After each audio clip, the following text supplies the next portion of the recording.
말씀은 사무엘하 24장 1절부터 9절입니다. 사무엘하 24장 1절부터 9절 말씀 보겠습니다. 여호와께서 다시 이스라엘을 향하여 진노하사 그들을 치시려고 다윗을 격동시키사 가서 이스라엘과 유다 인구를 조사하라 하신지라. 이에 왕이 그 곁에 있는 군사령관 요압에게 이르되 너는 이스라엘 모든 지파 가운데로 다니며 이제 단에서부터 브엘세바까지 인구를 조사하여 백성의 수를 내게 보고하라 하니 요압이 왕께 아뢰되 이 백성이 얼마든지 왕이 하나님 여호와께서 100배나 더하게 하사 내 주 왕의 눈으로 보게 하시기를 원하나이다. 그런데 내 주 왕은 어찌하여 이런 일을 기뻐하시나이까 하되 왕의 명령이 요압과 군사령관들을 재촉한지라. 요압과 사령관들이 이스라엘 인구를 조사하려고 왕 앞에서 물러나 요단을 건너 갓 골짜기 가운데 성읍 아로엘 오른쪽 곧 야셀 맞은 쪽에 이르러 장막을 치고 길르앗에 이르고 담딤 호시 땅에 이르고 또 다니안에 이르러서는 시돈으로 돌아 도로 견고한 성에 이르고 히윗 사람과 가나안 사람의 모든 성읍에 이르고 유다 남쪽으로 나와 브엘세바에 이르니라. 그들 무리가 국내를 두루 돌아 9달 20날 만에 예루살렘에 이르러 요압의 백성의 수를 왕께 보고하니 곧 이스라엘의 칼을 빼는 담대한 자가 80만 명이요 유다 사람이 50만 명이었더라. 아멘. 오늘은 교만은 하나님 신뢰를 가로막는다. 교만은 하나님 신뢰를 가로막는다라는 제목으로 하나님 말씀 보겠습니다. 다시 이스라엘을 향해 하나님의 진노가 불타오르죠. 그분은 가서 이스라엘과 유다 인구를 조사하라는 말씀으로 다윗을 시험합니다. 그래서 다윗은 요압과 자기 밑에 군 지휘관들에게 명령을 내리죠. 단에서 브엘세바까지 이스라엘 모든 지파를 두루 다니며 인구를 조사해라. 그리고 그 수를 나에게 알려라. 그러나 요압이 다윗 왕을 만류합니다. 왕의 하나님께서 내 주인이신 왕의 눈앞에서 백성이 100배나 늘어나게 하실 텐데 왜 왕께서는 도대체 이 일을 행하시려고 하십니까? 그러나 다윗 왕은 고집을 꺾지 않습니다. 요압과 군 지휘관들은 이스라엘의 인구를 조사하기 위해 왕 앞에서 물러나서 요단강을 건너 야셀 근처 갓 지파의 계곡에 있는 성읍과 아로엘에서 시작해 길르앗을 거쳐 헤르몬 산을 지나 단까지 갔다가 시돈으로 돌아옵니다. 그리고 두로 요새와 히윗 사람과 가나안 사람의 성읍을 지나 브엘세바 유다 네겝에 이르르죠. 그들은 온 땅을 두루 다니며 9달 20일 만에 예루살렘으로 돌아옵니다. 요압이 왕에게 보고합니다. 건장한 군사가 이스라엘의 80만 명입니다. 유다의 50만 명입니다. 라는 것이 오늘 본문의 내용 관찰입니다. 오늘 본문을 보면서 우리는 세 가지 질문을 해볼 수 있죠. 첫째는 여호와께서 이스라엘을 향해 진노하셨다라는 것이 무슨 의미인가? 여호와께서 이스라엘을 향해 진노하셨다. 두 번째는 이스라엘을 치시려고 여호와 하나님이 다윗을 격동케 했다. 다윗을 격동케 했다라는 의미가 뭔가? 세 번째는 다윗이 이스라엘과 유다의 인구를 조사하는 것이 왜 잘못된 행동일까? 다윗이 이스라엘과 유다의 인구를 조사하는 것이 왜 잘못된 행동인가라는 것을 우리가 살펴보겠습니다.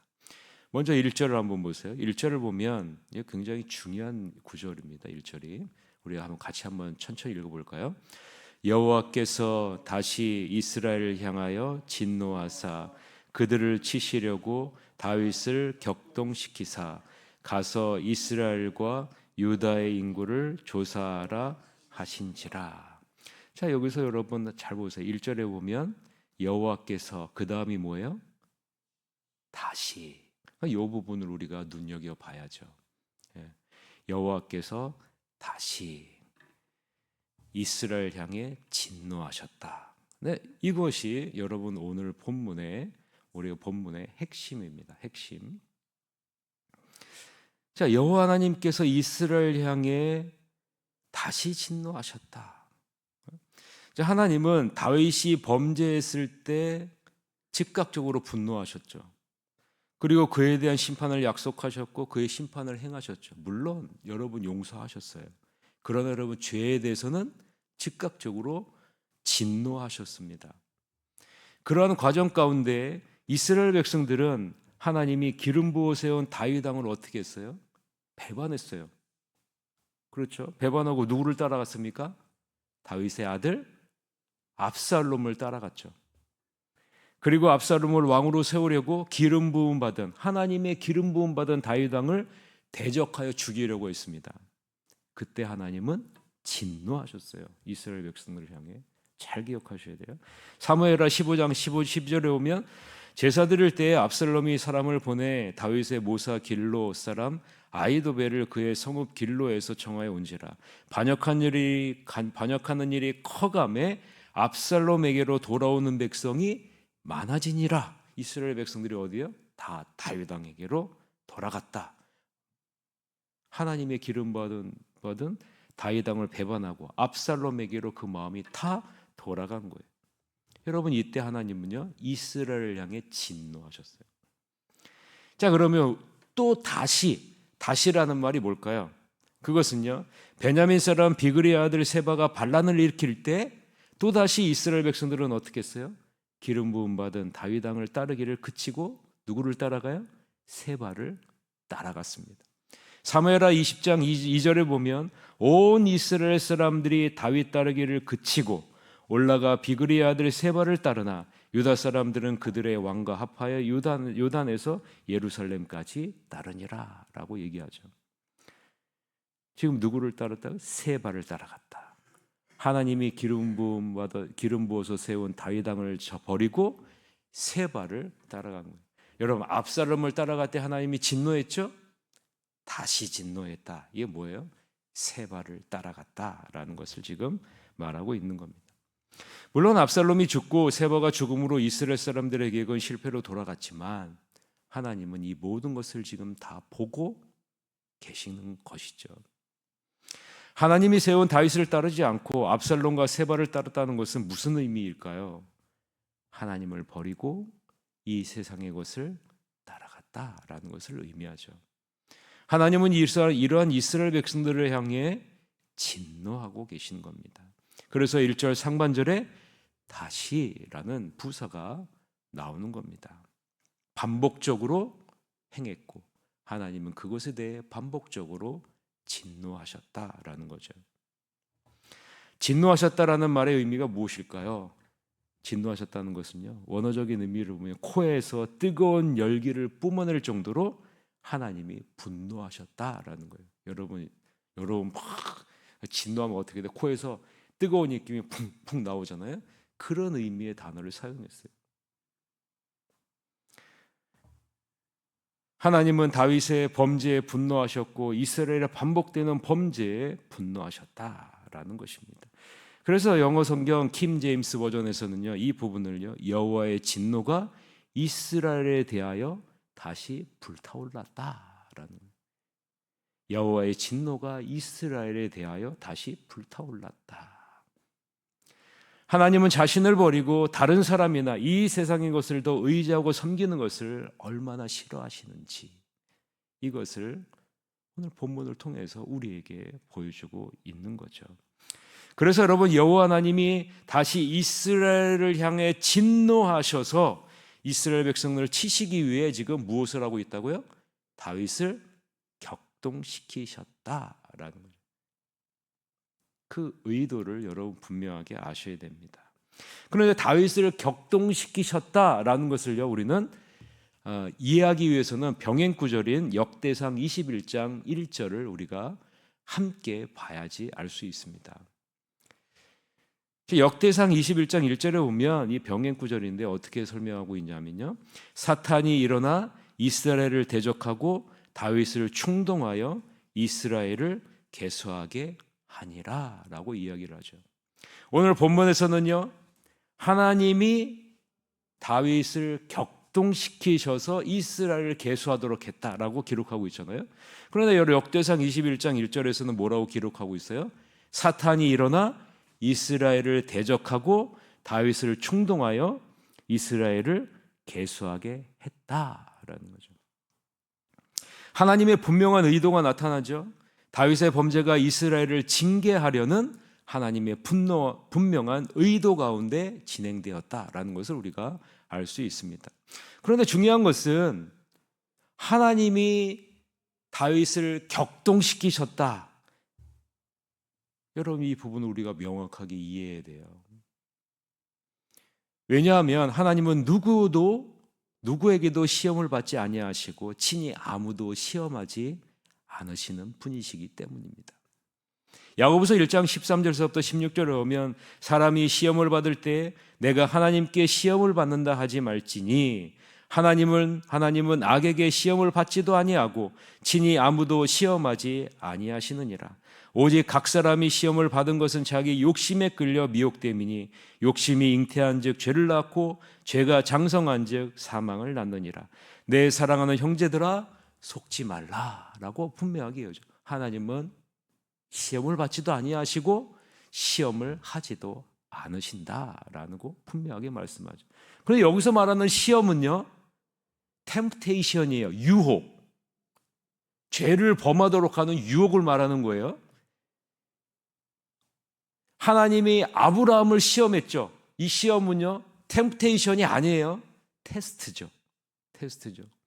그 믿음이 정말 하나님을 신뢰하는지를 하는 테스트지, 여러분, 템프테이션이 아니에요. 그래서 하나님은 누구도 죄를 짓도록 유혹하지 않는다라는 거예요. 여러분, 혼동하시면 안 됩니다. 자, 그럼 이제 본문에 나오는 여호와께서 이스라엘 백성들을 징계하려고 다윗을 격동했다라는 말의 의미가 무엇인지 여러분 이해가 되셔야 됩니다. 하나님께서는 친히 다윗을 격동하게 하여서 범죄하게 한 것이 아니라 사탄이 다윗을 충동질하는 것을 하나님이 막지 않으셨다라는 것을 의미하는 거죠. 가만히 두셨다. 하나님의 자녀에게 주시는 복이 무엇인지 여러분 느껴지십니까?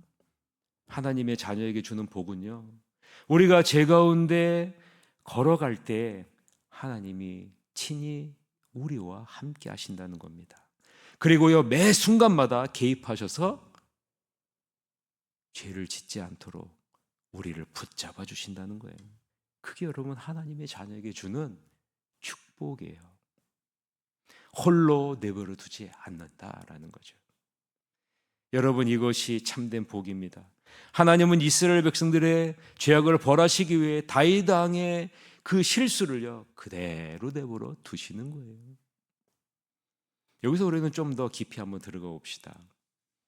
사탄이 하나님의 천사처럼 하나님의 수종자처럼 쓰임을 받는다라고 우리가 여겨질 수 있죠. 겉으로 보면 여러분 그렇게 보여요. 천사와 사탄과 별반 다르지 않은 것처럼 보인다라는 말이에요. 그러나 여러분, 사탄의 의도와 하나님의 의도가 전혀 다르다는 것을 우리는 알 수 있죠. 사단은 다윗이 인구조사를 하게 함으로 하나님께 크나큰 타격을 받고 절망하게 하려는 것이 목적이죠. 그래서 어떻게 해요? 여호와 하나님을 떠나게 하는 것이 사탄의 목적입니다. 반면에 하나님의 목적은 무엇일까요? 이러한 시험에 빠지게, 유혹에 빠지게 하는 하나님의 목적이 뭘까요? 그것은요, 나라가 부강해짐에 따라 점점 교만해져서 하나님보다 더 강한 군사력을 의지하려고 하는 그 세력을 뽐내려고 하는 다윗에게 큰 시련을 주므로 다시 여호와 하나님을 온전히 경외하는 신앙으로 돌아오게 하려는 것이 하나님의 목적이죠. 하나님의 목적은 다윗을 영적으로 성장시키셔서 더 겸손하게 여호와를 경외하는 자로 세우려는 것이 다윗의 하나님의 목적이라는 거죠. 그러므로 사단이 다윗의 범죄에 관여하게 하는 것은 사실이지만 이 일을 통해 성취하고자 하는 목적은요, 사단과 여호와 하나님이 다르다라는 것을 우리가 알 수 있죠. 그래서 여러분, 사단은요 하나님의 수종자가 될 수 없는 겁니다. 그럼 이 부분을 나에게 한번 적용해 봅시다. 여러분, 하나님이 나를 매 순간 붙들어 주지 아니하시면, 내가 매 순간 하나님의 도움과 손길을 의지하지 않으면 우리는 어떤 자리로 나아갈 수 있어요? 하나님을 대적하고 하나님보다 내가 가진 능력과 조건을 더 신뢰하는 자리로 나아갈 수 있다라는 것이죠. 그래서 우리는 날마다 우리의 십자가 앞에 나아가서 내가 하나님보다 다른 것을 의지하려는 이 교만한 마음을 내려놓고 하나님을 온전히 신뢰하는 자리로 나가기 위해 몸부림쳐야 된다는 것입니다. 여러분의 모습은 어떤가? 한번 뒤돌아보시면서 나아가는 여러분이 되시길 바랍니다. 마지막으로 다윗이 이스라엘과 유다의 인구조사를 한 것이 왜 심각한 잘못인가를 한번 살펴봅시다. 인구조사 자체가 잘못일까요? 인구조사 자체는요, 잘못이 아니에요.